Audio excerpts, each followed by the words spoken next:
একটা গ্রাম যেখানে নামাজ রোজা ভুলে গিয়েছিল মানুষ।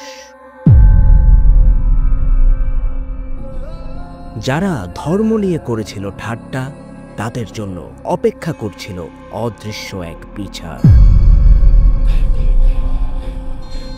হঠাৎ এক অদৃশ্য শক্তি টেনে নিয়ে যাচ্ছিল তাদের।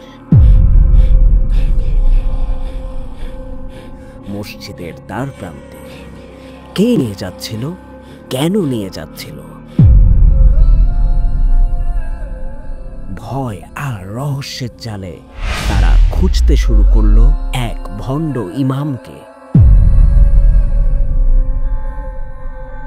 কিন্তু যে সামনে আসলো সে কি আসলে ইমাম, বন্ধু, শত্রু, নাকি অন্য কোনো রহস্য? লালসা 2, ইমামের জেগে ওঠার এক রহস্যময় গল্প আসছে মঙ্গলবার দুপুর 2টায়।